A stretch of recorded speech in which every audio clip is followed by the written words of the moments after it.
오늘 우리에게 주시는 하나님 말씀은 에스더 9장 17절에서 28절입니다.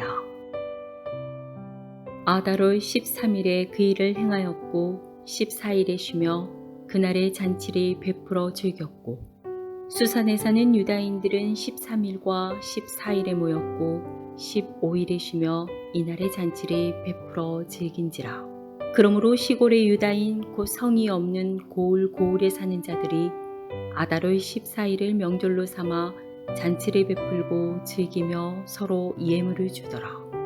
모르드게가 이 일을 기록하고 아하수에로 왕의 각 지방에 있는 모든 유다인에게 원근을 막론하고 글을 보내어 이르기를 한 규례를 세워 해마다 아달월 14일과 15일을 지키라. 이달 이날에 유다인들이 대적에게서 벗어나서 평안함을 얻어 슬픔이 변하여 기쁨이 되고 애통이 변하여 길한 날이 되었으니 이 두 날을 지켜 잔치를 베풀고 즐기며 서로 예물을 주며 가난한 자를 구제하라 하매 유다인이 자기들이 이미 시작한 대로 또한 모르드게가 보낸 글대로 계속하여 행하였으니 곧 아각 사람 함무다다의 아들 모든 유다인의 대적 하만이 유다인을 진멸하기를 꾀하고 부르 곧 제비를 뽑아 그들을 죽이고 멸하려 하였으나 에스더가 왕 앞에 나아감으로 말미암아 왕이 조소를 내려 하만이 유다인을 해하려던 악한 꾀를 그의 머리에 돌려보내어 하만과 그의 여러 아들을 나무에 달게 하였으므로 무리가 부르의 이름을 따라 이 두 날을 부림이라 하고 유다인이 이 글의 모든 말과 이 일에 보고 당한 것으로 말미암아 뜻을 정하고 자기들과 자손과 자기들과 하합한 자들이 해마다 그 기록하고 정해 놓은 때 이 두 날을 이어서 지켜 패하지 아니하기로 작정하고 각 지방 각 읍 각 집에서 대대로 이 두 날을 기념하여 지키되 이 부르미를 유다인 중에서 패하지 않게 하고 그들의 후손들이 계속해서 기념하게 하였더라.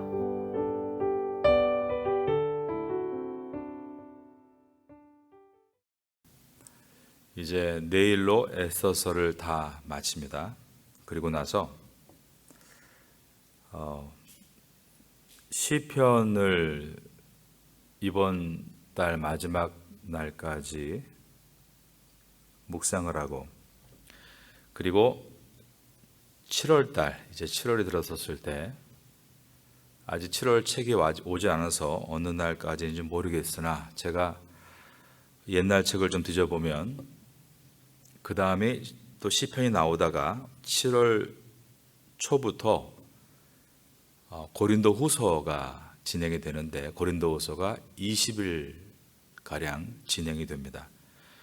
그렇게 계산해 보면 이제 내일 금요일 새벽까지 이번 주는 새벽 기도가 있고 다음 주입니다. 월요일부터 2주 정도가 이제 시편인데 그 2주 새벽 기도는 제가 잠깐 멈추도록 하겠습니다.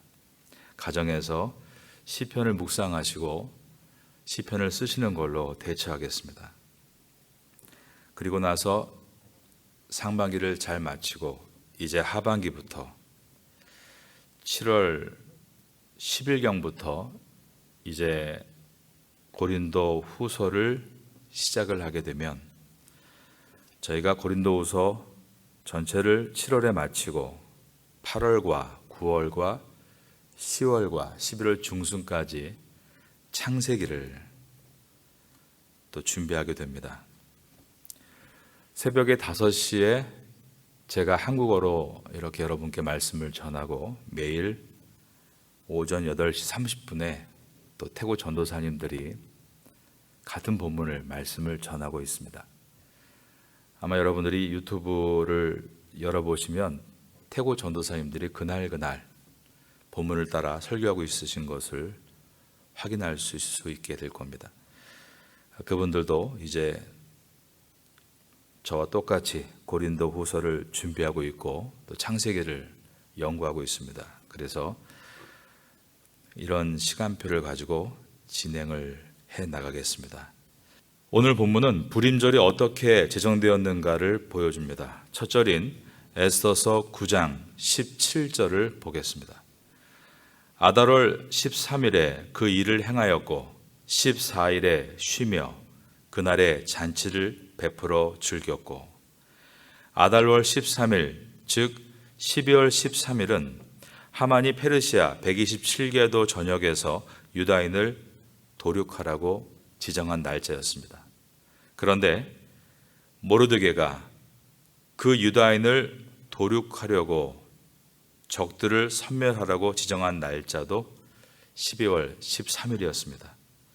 그날 각 지역마다 그러므로 유다 백성과 원수들은 싸움을 했고, 하루를 힘써 싸우고 나서 유다인이 승리한 후에 그 다음 날 14일에 유다 백성들은 잔치를 베풀어 즐겼다라고 되어 있는 것입니다. 그런데 수산성에서만큼은 13일뿐 아니라 14일에도 전투가 벌어졌습니다. 그래서 그들은 이틀간 열심히 싸우고 나서 그 다음 날인 15일에 잔치를 베풀고 즐겼다. 18절의 말씀입니다. 수산에 사는 유다인들은 13일과 14일에 모였고 15일에 쉬며 이날에 잔치를 베풀어 즐긴지라. 그래서 부림절의 명절은 처음에는 이와 같이 이틀에 걸쳐서 치러지는 명절이었습니다. 이날의 특징이 18절에서 22절에 나오고 있는데, 그것은 잔치라는 단어와 즐기다라는 단어의 반복입니다. 18절에 이날의 잔치를 베풀어 즐긴지라 라고 되어 있고, 19절에도 잔치를 베풀고 즐기며 라고 되어 있습니다. 19절입니다. 그러므로 시골의 유다인 곧 성이 없는 고을고을에 사는 자들이 아달월 14일을 명절로 삼아 잔치를 베풀고 즐기며 서로 예물을 주더라. 그리고 아래에 있는 22절에서도 잔치를 베풀고 즐겼다라고 기록되어 있는 것입니다. 여기에서 잔치는 미시테라는 단어입니다. 즐거움은 심하라는 단어입니다. 이 미시테와 심하가 이처럼 3번이나 반복이 되고 있습니다. 이것은 유대인의 기쁨을 보여주고 있는 것입니다. 잔치라는 미시테, 이것은 에스더서에서 가장 빈번하게 나왔던 단어입니다. 1장에서 왕이 베풀었던 잔치들, 그리고 왕후 와스디가 베푼 잔치란 단어에 이 미시테가 등장했습니다. 그러나 이 미시테라는 단어가 심하, 즐거움이란 단어와 함께 나온 것은 8장에서부터입니다. 모르드게가 총리가 돼서 금관을 쓰고 푸른 조복에 자색 겉옷을 입고 나타났을 때 8장 16절에서 유다인들이 영광과 즐거움과 기쁨과 존귀함이 있었다라고 할 때 이 즐거움, 심하란 단어가 처음 등장했습니다. 모르드게와 에스더가 일을 할 때 기쁨을 몰고 다녔다는 것을 보여줍니다. 이것은 우리에게 많은 교훈을 주는 것 같습니다. 우리가 어떤 일을 할 때 주변 사람들에게 기쁨과 즐거움을 주고 있는가? 아니면 우리가 일을 하면 꼭 주변 사람들에게 어려움을 주고 있는가? 하만과 같이 욕심과 악함으로 일하는 사람은 사람들에게 고통과 아픔을 주지만, 에스더와 모르드게와 같이 희생과 선함으로 일하는 사람은 사람들에게 기쁨과 즐거움을 주는 것입니다. 여러분이 하는 일에는 항상 즐거움이 있고 기쁨이 있는 선한 열매를 맺게 되기를 예수님의 이름으로 축원합니다. 이 잔치는 능동적인 잔치입니다. 인도에서 이집트까지 이 넓은 지역에서 지금 수산성에서 에스더와 모르드게가 12월 13일뿐 아니라 14일까지 전투를 벌이고 있다는 소식은 다른 지역에서는 들을 수 없는 상황입니다. 지금처럼 유튜브로 생중계를 하는 것도 아니고 SNS를 통해서 빠른 정보를 보낼 수 있는 시대도 아닙니다. 다른 지역에 있는 유다인들은 지금 수산성이 이 전투를 이틀 동안 벌이는 것을 전혀 알지 못하고 있었습니다. 그리고 자기들 외의 지역도 그것이 승리했는지 패배했는지를 알 수 없는 상황입니다. 하지만 그들은 각자 자기의 지역에서 승리를 주신 하나님 앞에 감사하며 잔치와 기쁨의 시간을 보내고 있었다는 것입니다. 이 말은 에스더와 모르드게의 명령만 기다리는 것이 아니라 그들 유다인 한 사람 한 사람이 능동적이 되어서 이 전쟁에 승리하고 그 기쁨을 하나님께 올려드리고 있다는 것이었습니다. 한 사람 한 사람이 마치 에스더와 모르드게와 같았고 또 그들 한 사람 한 사람이 모두가 하나와 같은 마음으로 모여 있었습니다. 이것은 그들이 하나님 안에서라는 in Christ, 이 믿음 안에 있었기 때문이었고, 그리고 모든 전투가 끝났을 때 그들이 능동적으로 이 잔치를 만든 것은 불임절의 기원이 명령에 의해서가 아니라 자발적이었음을 우리에게 보여주고 있습니다. 이제 전쟁이 다 끝나고 나서 모르드게가 불임절을 지키라는 명령을 내립니다. 20절과 21절입니다. 모르드게가 이 일을 기록하고 아하수에로 왕의 각 지방에 있는 모든 유다인에게 원근을 막론하고 글을 보내어 이르기를 한 규례를 세워 해마다 아달월 14일과 15일을 지키라. 모르드게가 유대인들에게만 이 내용을 보내고 있는 것을 볼 때 왕국 전체에 지금 유대인 네트워크가 형성이 된 것을 알 수 있습니다. 이렇게 각 지역의 유대인의 현황을 알게 됐던 이유는 지난 8개월 20일 동안 에스더와 모르드게가 열심히 일한 결과입니다. 여러분, 부지런히 열심히 일하면 반드시 좋은 결과가 옵니다. 올해 바쁜 일이 많으십니까? 그것을 잘하면 내년에 좋은 결과가 올 것입니다. 그러니 너무 낙심하지 마시고 지금 벌어지고 있는 일들을 내년에 얻을 추수라고 생각하시고 힘을 내서 잘 감당하실 수 있기를 주님의 이름으로 축원합니다. 학생은 부지런히 공부하면 내년에 좋은 결과가 올 겁니다. 목사는 부지런히 말씀을 연구하면 내년에 좋은 열매를 얻을 것을 믿고 저는 준비하고 있습니다. 사업가들은 또 사역자들은 자기의 분야에서 부지런히 오늘 일하면 그 노하우들을 가지고 내년에 좋은 열매를 맺을 수 있게 될 것입니다. 모르드게는 유다 백성들에게 불임절 절기를 매년 지키라고 명령하면서 이 불임절이 어떤 의미인가를 설명합니다. 22절입니다.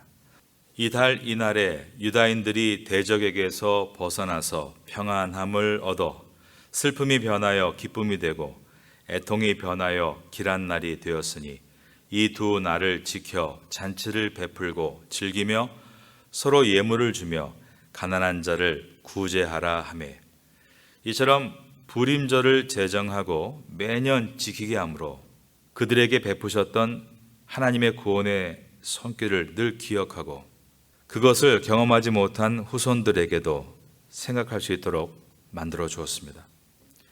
우리가 알고 있는 유대인의 3대 절기가 있죠. 이것은 모세율법에 정한 절기입니다. 1월에 유월절이 있습니다.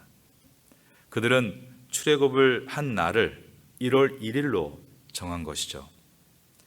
3월에 오순절이 있습니다. 7월에 장막절이 있습니다. 유월절과 오순절과 장막절을 3대 절기라고 부릅니다. 그런데 여기에 두 가지가 현재 더 포함되어 있습니다. 하나는 율법에 없는 바로 오늘 이야기인 12월에 있는 불임절입니다. 이 불임절이 유대인의 절기에 들어 있습니다. 또 하나는 9월에 있는 수전절이라고 합니다. 사복음서에 나오는 수전절은 하누카라고 부르는데 이것은 그리스 시대 때 그리스의 군대가 예루살렘 성전을 더럽힐 때 이스라엘 백성이 봉기를 일으켜서 그리스 군대를 몰아낸 날을 기념하며 지키는 절기가 됐습니다. 이처럼 이 5가지가 지금 이스라엘의 5대 절기로 정착이 되어 있습니다. 유다인을 죽일 날을 선택하기 위해서 하만이 제비를 뽑았습니다. 그 제비가 푸르라는 단어입니다. 이 단어 푸르의 복수형이 푸림입니다. 이것을 이용해서 오늘날 불임절이라는 절기가 만들어졌습니다. 그런데 이것은 매우 역설적입니다. 하만이 푸르라고 부르는 제비를 뽑은 날을 결코 모르드게가 불임절 명칭으로 만들라고 한 것은 아니었는데 유다 사람들의 입에서 점점 전해지고 전해지면서 그들은 자연스럽게 이 명절의 이름을 불임절이라고 부르게 된 것은 인간이 어떠한 올무를 만들고 덫을 만들어서 가두려 해도 하나님께서 역사하시면 위기에서 벗어날 수 있다는 것을 그들이 깨달았기 때문이었습니다. 현대 유대인들은 불임절을 하루만 지킵니다. 해지는 저녁부터 그 다음날 해지는 저녁까지 하루만을 지키고 있습니다. 이 불임절은 예수님의 십자가의 사건과 매우 유사한 부분들이 있습니다. 하만이 모르드게를 죽이려고 22m의 높은 장대를 설치했지만 그 위에 죽은 것은 하만이었죠. 마찬가지로 사탄은 이 땅에 오신 예수님을 십자가에 매달아 죽였지만 십자가에서 죽은 것은 죄였습니다. 불임절과 십자가의 공통점은 놀라운 반전입니다. 하나님의 놀라운 역사인 것입니다. 불임절은 서로가 선물을 나누고 가난한 사람을 구제합니다. 마찬가지로 십자가의 사건도 그 은혜를 깨닫게 되면 이웃과 사랑을 나누고 어려운 사람들을 돌아보게 됩니다. 교회의 십자가를 바라볼 때 죄와 사망을 이기신 예수님을 바라보게 되고 그 십자가의 정신은 우리를 이웃을 사랑하고 어려운 사람들을 돌아보게 만들어주는 것입니다. 모르드게 시대 때 유다 백성들은 여전히 고국에 돌아갈 기회가 없었습니다. 하지만 그들이 있는 페르시아 땅에서 또 수산성에서 하나님께서 언제나 어디서든지 함께 하신다는 것을 믿으며 그들은 불임절을 지켜나갔습니다. 요즘에 코로나가 많이 완화돼서 점점 많은 분들이 한국에 가고 있습니다. 그러나 여러 가지 사정으로 가지 못하는 분들도 있습니다. 저 같은 경우도 지금 한창 농아인교회가 건축이 되어지고 있고 또 장애인 주간 돌봄 사역이 출발을 놓고 있기 때문에 올해는 한국을 방문할 생각을 다 접어놓았습니다. 그러나 우리가 어디에 있든 날마다 감사하며 살아갈 수 있습니다. 그 이유는 하나님은 모든 곳에 계시기 때문입니다. 내 주 예수 계신 곳이 그 어디나 하늘나라라는 찬송가의 가사와 같이 하나님께서 늘 여러분과 함께 계시고 있다는 것을 믿고 태국 땅에서도 모르드게와 에스더와 유다 백성들과 같이 미슈테 잔치가 있고 심하 즐거움이 있는 삶을 사시기를 예수님의 이름으로 축원합니다. 푸르, 제비란 단어의 복수형인 부림. 이 불임절은 이스라엘 백성들은 과거에 이틀 동안 지켰던 이유가 12월 13일에 승리한 그 다음 날 14일과 수산성에서는 13일과 14일에 전투에 승리하고 그 다음 날 잔치를 벌인 15일, 이처럼 14일과 15일에 이틀의 잔치 때문에 푸르의 복수형인 부림이 되었습니다. 에서서를 전하면서 이제 불임절만큼은 확실하게 이해했다라고 말할 수 있겠습니다. 그러나 더 중요한 것은 그 의미보다도 그 정신입니다. 여러분의 삶 가운데 어떠한 대적이 여러분을 우겨싸고 있다 할지라도 그것이 여러분의 가장 불리한 순간이라 할지라도 하나님의 역사는 그 모든 것을 반전시키고 승리로 이끄신다는 것을 기억하고 무엇보다 지킬 것은 우리의 마음임을 생각하며 오늘도 믿음을 지키고 승리하시는 우리 모두가 될 수 있기를 마지막으로 예수님의 이름으로 축원합니다.